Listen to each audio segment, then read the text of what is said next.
আসসালামু আলাইকুম। আমি আমিনা কলাবাড়ি উচ্চ বিদ্যালয়। আমি আবারও আসছি প্রিয় শিক্ষার্থী বন্ধুরা, তোমাদের সপ্তম শ্রেণী বাংলা প্রথম পত্র ক্লাসটা অনলাইন ক্লাসটা পাঠদানের জন্য। তো কেমন আছো তোমরা সবাই? আমি আলহামদুলিল্লাহ ভালো আছি। এই করোনার সময় ভালো থাকার একটাই হচ্ছে আল্লাহ পাকের শুকরিয়া আদায় করা উচিত আমাদের সবাই। যাই হোক, আজকে আমরা একটা ক্লাস নিব সপ্তম শ্রেণীর বাংলা প্রথম পত্র। তো তোমাদের প্রথমে আমি দেখাই, একটা ছবি দেখতে পাই। দেখি আমরা এই ছবিটা কি আছে।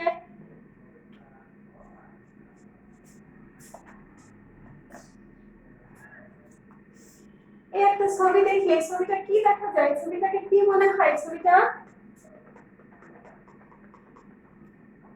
একটা শহীদ মিনার দেখতে পাচ্ছি আমরা এই ছবিটায়। এই শহীদ মিনারটা কেন এবং কি জন্য, এটা কিসের জন্য এটা?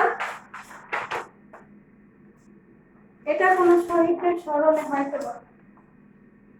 এইটা দেখি আমরা আরেকটা ছবি দেখি।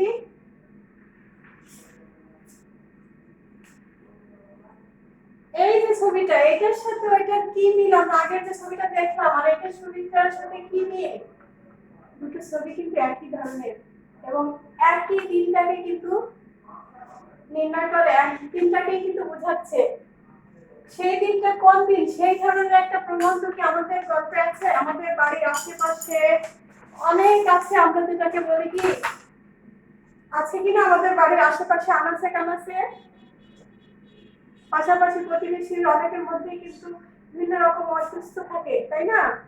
এই ধরনের একটা গল্প আমরা কিন্তু আজকে পড়বো। সেটা কোনটা বলো তো দেখি। লখার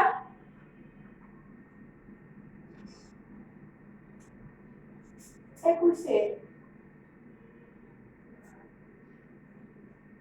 ঠিক আছে, এটা লিখেছেন কে?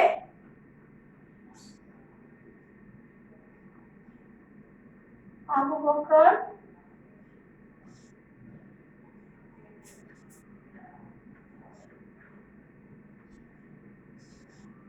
সিদ্দিক।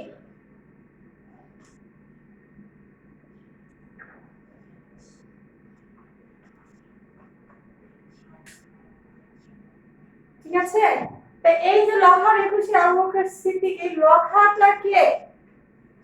এই লখা কিন্তু একটা নাম। কার নাম?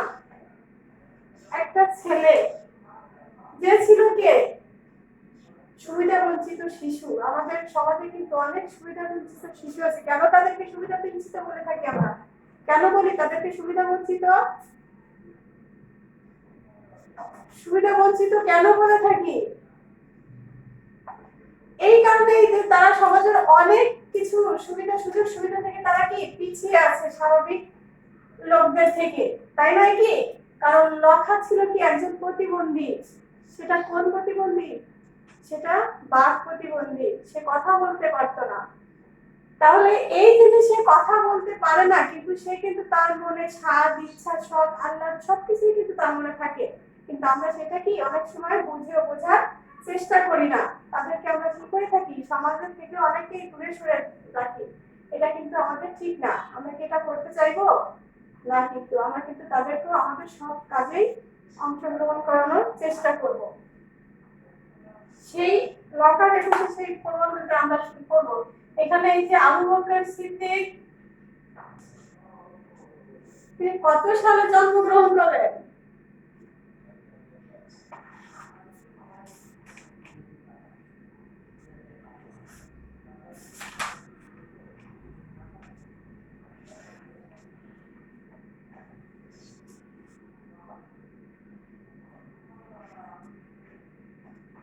জন্ম কত সালে?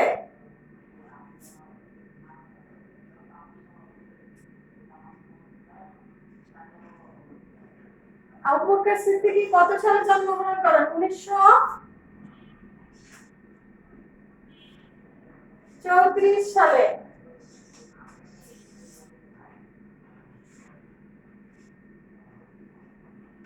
কোথায় জন্মগ্রহণ করেন?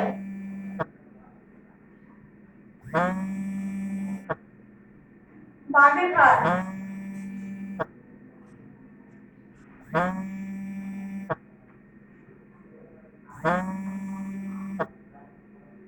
তার উল্লেখযোগ্য গ্রন্থ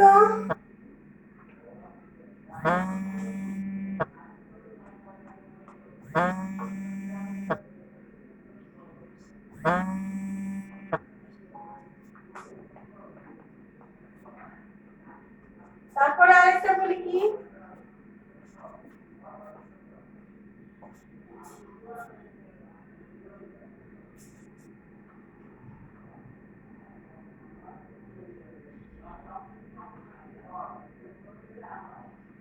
একাত্তরের বিজয় বর্ষ।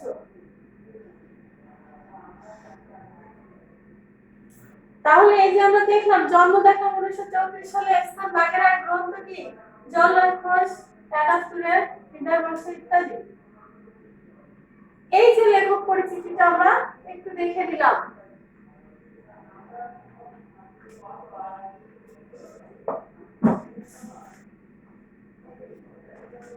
এই যে এখানে আমরা যেটা দেখলাম যে লখার 21 আবু বকর সিদ্দিকী, এটা লিখেছেন কি গল্পটা, একটু এখানে লিখেছে একটা প্রতিবন্ধী শিশু। এই যে শহীদদের কথা, এই শহীদদের স্মরণে যে সে কি করলো, অনেক কাটার আঘাত, সে কিন্তু একটা অনাথ ছেলে, সেই কাটার আঘাত সহ্য করে যে গভীর রাতে ফুল আনতে গিয়েছিল, তার সে কথা বলতে পারে না, কিন্তু সে তার ইচ্ছাটা ছিল সে শহীদদেরকে শ্রদ্ধা জানাবে, তাদেরকে সে কি ভালোবাসে, তাদের প্রতি তার শ্রদ্ধা ভক্তি তার কিন্তু ছিল।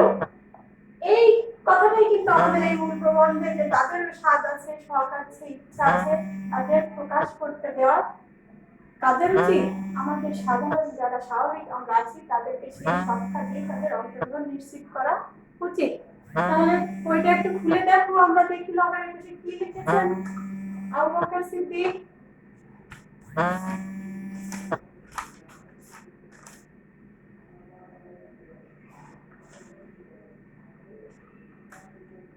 বইটা একটু খুলো দেখো, লখার 21 আবু বকর সিদ্দিক।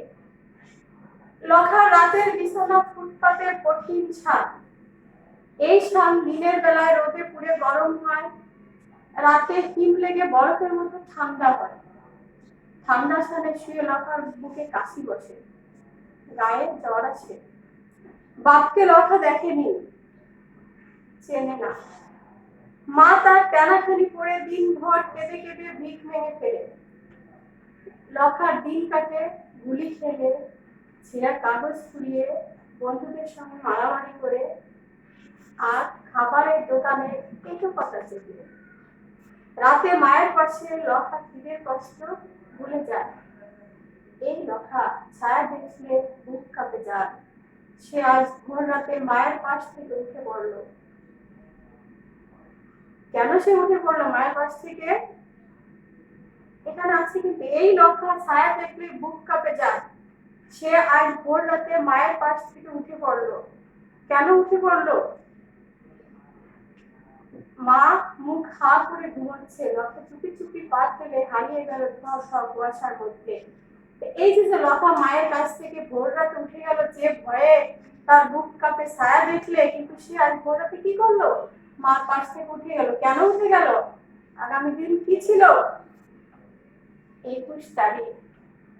সে 21 তারিখটা কেন? সে 1952 সালের ভাষা আন্দোলন, সেই 21শে ফেব্রুয়ারি, সেই দিনটার জন্য যে আগামী দিন তাকে কি করতে হবে, ভোর হলেই শহীদ মিনারে সেই শহীদদের শ্রদ্ধা জানানোর জন্য তাকে শহীদ মিনারে ফুল দিতে হবে। সেই ফুল সংগ্রহ করার জন্য সেই লখা কি করলো, ভোর রাতে চুপি চুপি মায়ের কাছ থেকে উঠে চলে গেল। কোথায় গেল?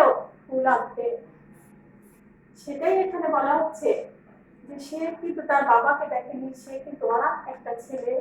সে সারাদিন ঘোরাফেরা করে, খেলাধুলা করে বেড়ায়, খাবারের ক্ষুধার কষ্টে সে খাবারের দোকানে রেখেও কথা উচ্ছিষ্ট যে খাবারটা সে খেয়ে নেয়, এবং তার মা কি করে, ভিক্ষা করে বেড়ায়।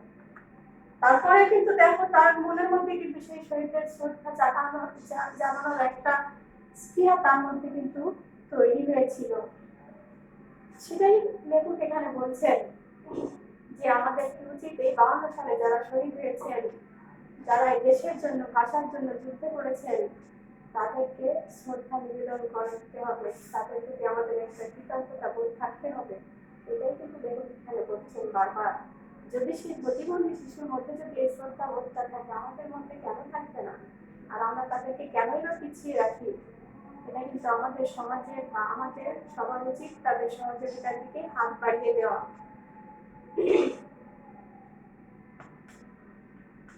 খানিকটা এগিয়ে উঁচু রেল লাইন যেন দুটি মরা সাপ, পাশাপাশি শুয়ে আছে চুপচাপ। লতা ইটের টুকরো দিয়ে ইস্পাতের লাইনে চুপে তারপর কান পাতলো।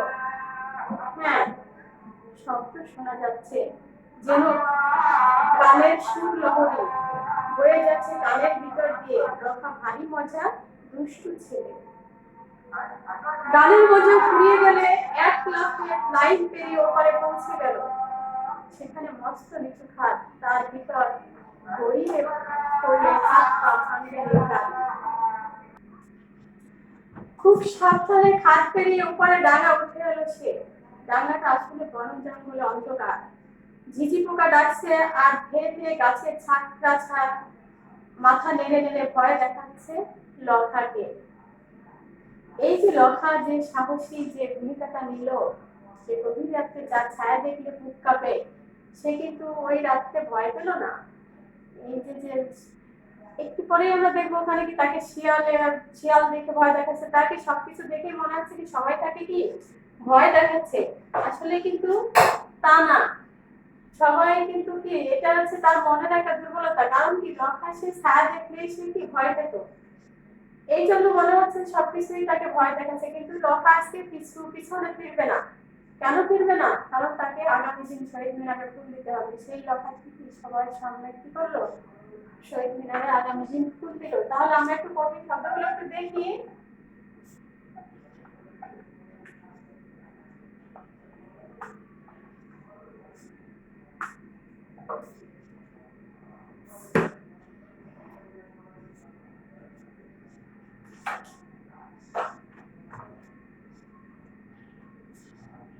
এখানে আছে দেখো, প্রথম লাইনে আছে আমরা রাতে হিম দেখতে পাচ্ছি। হিম, হিম মানে কি? হিম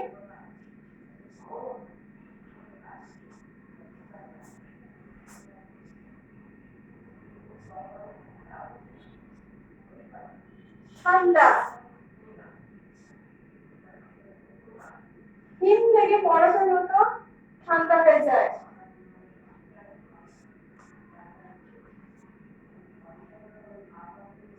তেনাখানি, এই যে বাক্য লেখা দেখেনি চেনে না, মা তার তেনাখানি করে দিনভর কেঁদে কেঁদে ভিত ভেঙে ফেলে। তেনাখানি, তেনাখানি বলতে আমরা কি বুঝি?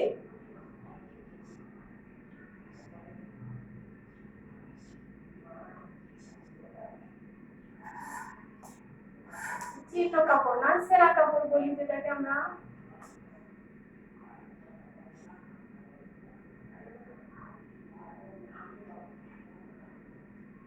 তারপরে আছে কি দেখি, আরেকটা আছে দিনভর কেঁদে কেঁদে ভিত ভেঙে ফেলে। মা তার তেনাখানি করে দিনভর কেঁদে কেঁদে ভিত ভেঙে ফেলে। ভিত ভেঙে ফেলে অর্থাৎ কি? ভিক্ষা করে ফেলে।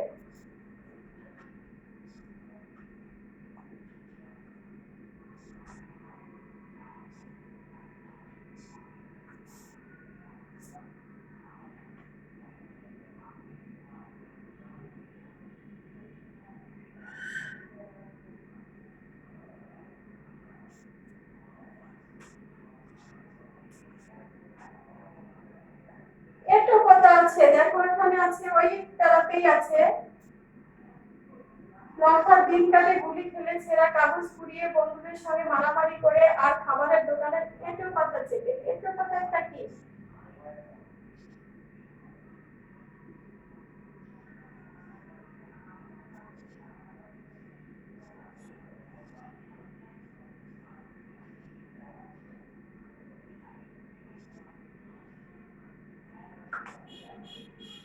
উচ্ছিষ্ট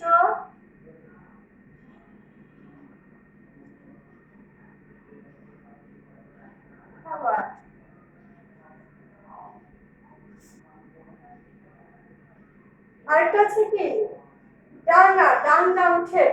উঠে তৃতীয় প্যারাগ্রাফ শেষের লাইনের দিকে ডাঙা উঠে এলো, সে ডাঙাটা কি সমতল শূন্য জায়গা।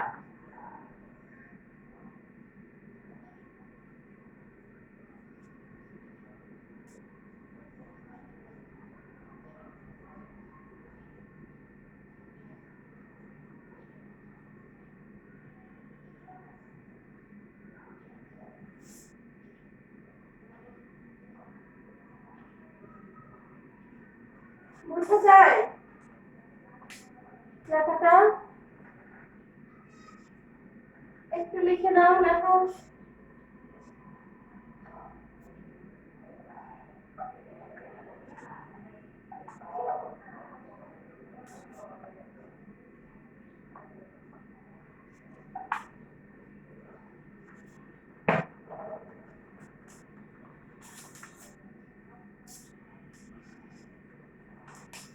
তাহলে এই যে এখানে আমরা যে লেখার একুশে গল্পটা পড়লাম, কিছু শব্দ অর্থ জেনে নিলাম তো।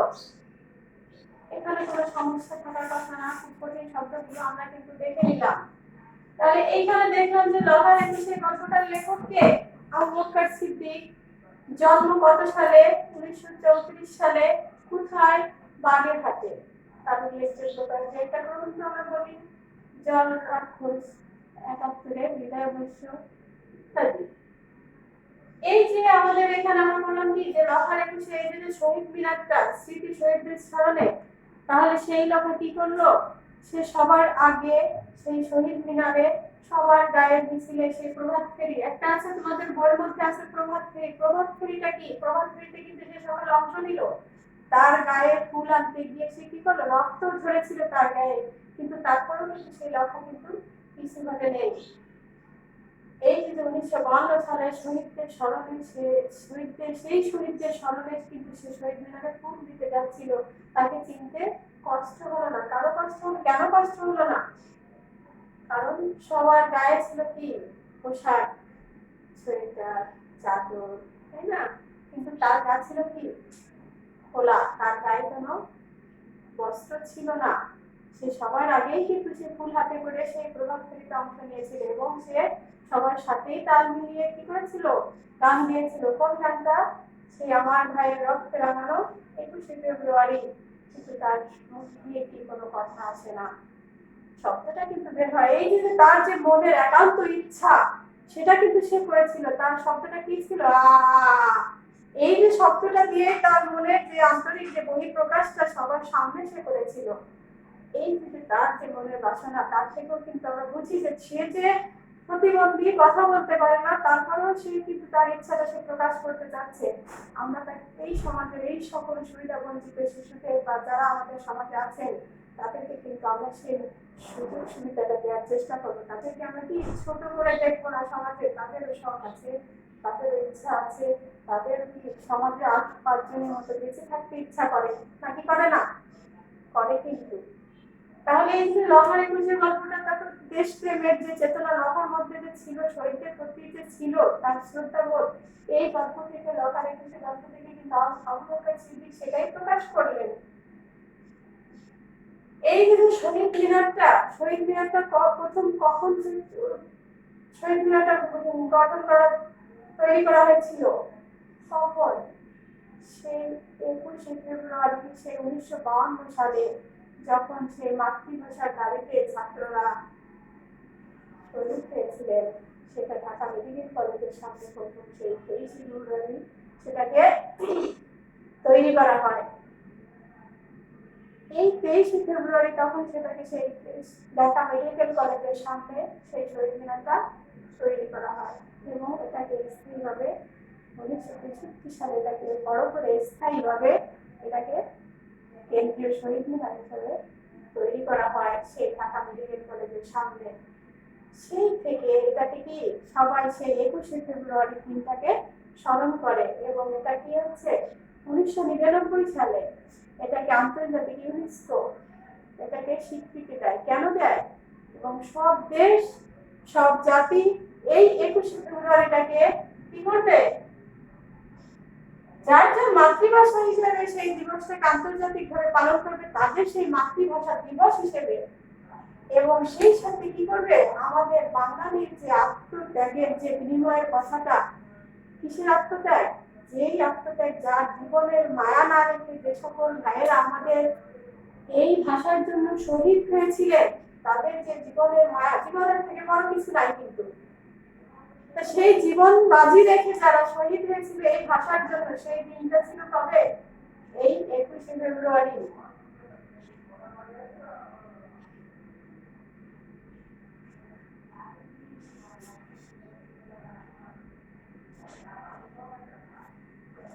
এই 21 ফেব্রুয়ারিটা কিন্তু সেই দিনটাকে স্মরণ করে দেয়।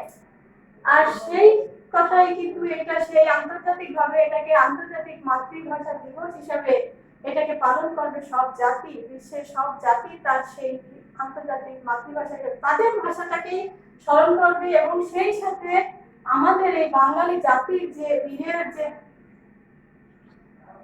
করেছে, বীরত্বপনা, সাহসী বীরের ভূমিকা গ্রহণ করেছে, এবং তাদের আত্মত্যাগের কথা কিন্তু 21শে ফেব্রুয়ারিটাকে স্মরণ করে দেয়। তাহলে সেই আমাদের সেই শহীদ মিনার কোথায় অবস্থিত? কেন্দ্রীয় শহীদ মিনারটা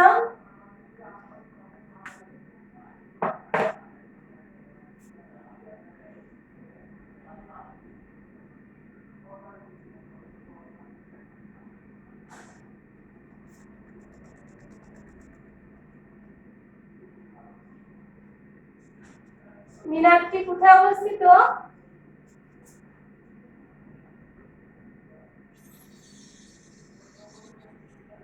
কোথায়?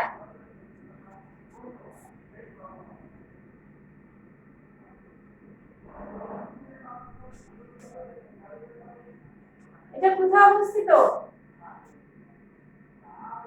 ঢাকা মেডিকেল কলেজের সামনে নাকি?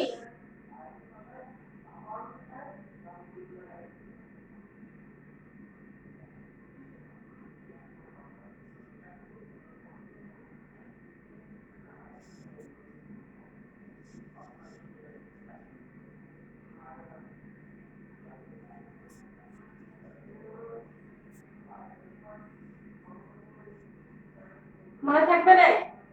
থাকার তো কথা। এই যে লখা, লখা কে?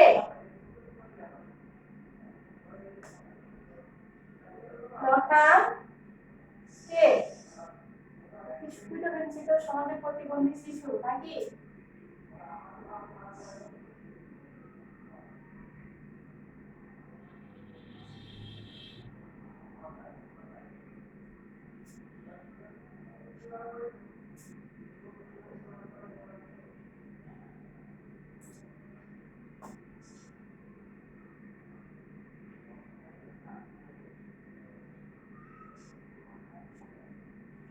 শিশু।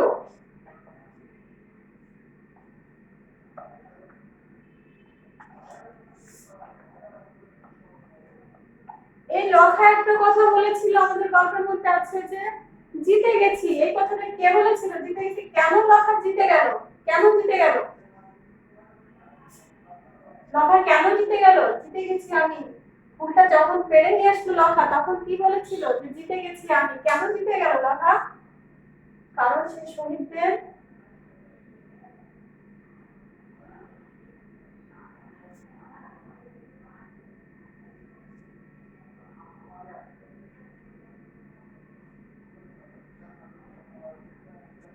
কেন, এই কথাটা কে বলেছিল? এই কথাটা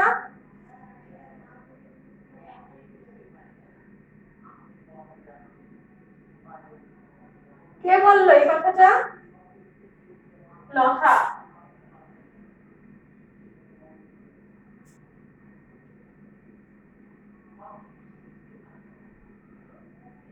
লখা বলেছিল। কেন বলেছিল? লখা কেন বলেছিল এই কথাটা? কারণ সে সেই রক্ত ঝরিয়ে সেই গাছের মগডালে গিয়ে ফুলটা পেড়ে আনতে পারছিল। সেই ফুলটা পেড়ে আনার তার সেই গর্ভে সে বলেছিল যে আমি যত কষ্টই হোক আমি যে ফুলটা আনতে পারছি পেড়ে, এবং সেইটা যে আমি ভোরে শহীদদের স্মরণে দিতে পারবো তাদের শ্রদ্ধা নিবেদনের জন্য, সেই জন্যই কিন্তু এই কথাটা কিন্তু লতা বলেছিল যে আমি জিতে গেছি। কারণ সে ফুল গাছ থেকে অনেক উঁচু জায়গায় সে মনে করছে যে অনেক উঁচু জায়গায় আমি ফুলগুলোকে রেখে দিতে পারবো শহীদদের কাছে। তাহলে সে কতটা শ্রদ্ধা বোধ নিয়ে লতায় ফুলগুলো কত কষ্ট কাটার আঘাত খেয়ে রক্ত ঝরিয়ে সে ফুলগুলো এনেছিল। এখন সেটাই বলছেন। লতা কোথায় ক্ষুধার কষ্ট ভুলে যায় কেন লতা?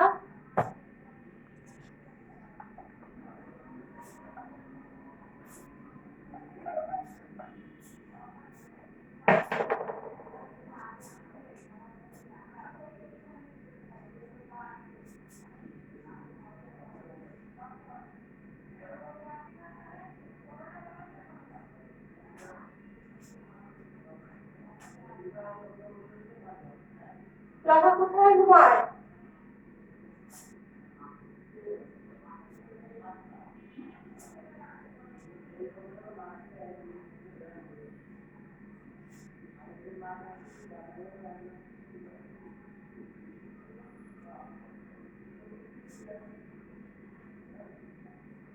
শানে, কঠিন শানে ফুটপাতে। লতা কিন্তু রাত্রে তার কি বিছানা ছিল না, সে কিন্তু ফুটপাতেই কিন্তু ঘুমতো। লতা কখন ক্ষুধার কষ্ট বলে কখন সে কি করতো, খাবারের দোকানে উচ্ছিষ্ট খাবার এত কথা খাবারগুলো কিন্তু সে খেত। তারপরেও কিন্তু তার কি ক্ষুধা লেগে যেত। সেই ক্ষুধা নিয়ে কিন্তু সে কোথায় সেই কষ্টটা ভুলতো কোথায়, যখন সে তার মায়ের কাছে রাত্রেবেলা তার মায়ের কাছে যখন সে রাত্রে ঘুমোতে যেত তখন কিন্তু সে ক্ষুধার কষ্ট ভুলে যায়।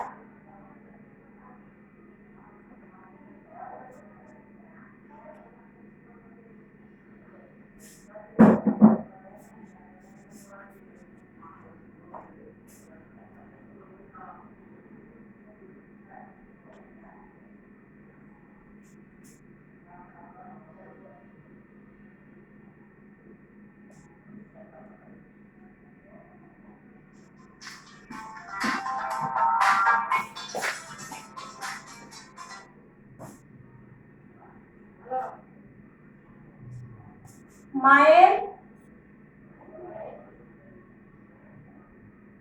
পাশে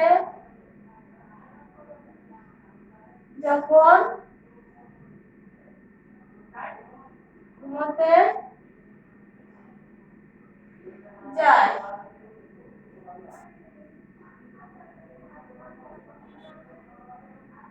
কখন লতা ক্ষুধার কষ্ট ভুলে যায়, যখন সে কি রাত্রে যখন মায়ের পাশে রাতে মায়ের পাশে যখন ঘুমোতে যায় তখন কিন্তু সে সমস্ত ক্ষুধার কষ্টটা কি লতা ভুলে যায়।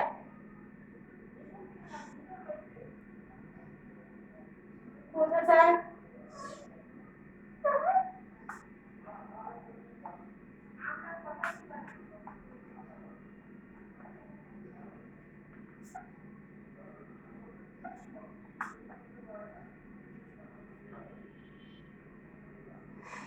তাহলে এখানে যে লেখক বলছেন আবু বকর সিদ্দিকী লতাকে উদ্দেশ্য করে এই কথাটা যে বলছেন কি, যে লতা ডক্টর মোহাম্মদ শহীদুল্লাহ একটা কথা বলেছিলেন যে আমরা কি হিন্দু মুসলিম যেমন সত্য তার থেকে বড় সত্য কি আমরা বাঙালি। কেন আমাদের কি এই বাঙালি শব্দটা এই বাঙালি কথাটা আমরা কি বুঝতে পারি যে আমাদের এখানে কোনো হিন্দু মুসলমান বৌদ্ধ খ্রিস্টান জাতি ভেদ নেই, আছে কি না? কিন্তু তাহলে এই যে আমরা যেমন হিন্দু মুসলমান আলাদা ভিন্ন বুঝতে পারি কি থেকে, বুঝতে পারি কি যারা হিন্দু তারা কি করে তিলক কাটে, মালা জপ করে, ধুতি পরে, এই যে তাদের ভিন্নতা তাদের সংস্কৃতিতে কিছুটা ভিন্ন তাদের ধর্মের দিক দিয়ে। আবার যারা আমরা মুসলিম তারা কি আমরা কি ওই শাড়ি পরি লুঙ্গি পরি যাই করি না কেন বা তসবি পরি দাঁড়িয়ে রাখি যাই আমাদের চেহারার মধ্যে আমাদের সংস্কৃতির মধ্যে, কিন্তু তার থেকে এখানে যখন আমাদের কোনো বৈষম্য থাকবে না, আমরা হিন্দু মুসলিম বৌদ্ধ খ্রিস্টান সবাই একটা পরিচয় আমাদের কি আমরা বাঙালি। এই বাঙালি জাতি বীরের জাতি, এই বাঙালি জাতিকে এই যে সেই বঙ্গবন্ধু শেখ মুজিবুর রহমান আমাদেরকে কি বীরের জাতিকে রূপায়িত করেছেন। তাহলে ছোট্ট সোনামণিরা, আমরা কি সবাই ভালো থাকবো? আর এই যে পড়াটা দেখালাম বা পাঠটা দেখলে তোমরা সবাই বুঝতে কোনো সমস্যা হবে না তো? আশা করি না। তাহলে সবাইকে আমরা ভালো থাকার চেষ্টা করব, সবাই ভালো থাকবো এবং বাইরে বেশি দৌড়ঝাঁপ আমরা করার চিন্তা চেতনা কখনোই করবো না। আর এই দীর্ঘ সময় আমাদের স্কুল বন্ধ থাকায় ঘরে বসে পড়ালেখাটা আমরা চালিয়ে নেওয়ার চেষ্টা করব। ঠিক আছে, সবাই ভালো থেকো, আমরা ভালো থাকবো আশা করি। আল্লাহ হাফেজ। আসসালামু আলাইকুম।